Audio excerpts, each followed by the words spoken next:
Got this old piece of maple. I thought today we might throw it on the mill and see if I can get creative and get something cool out of it.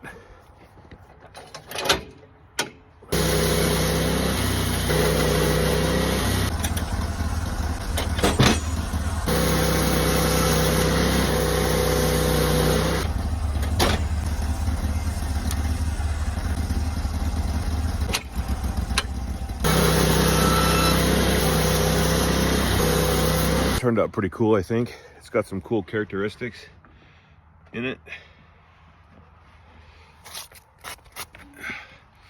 Kind of neat.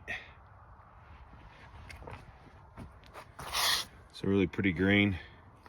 Another cool option for a future customer. Isn't that right, son? That's right. All right, guys, we'll catch you on the next one.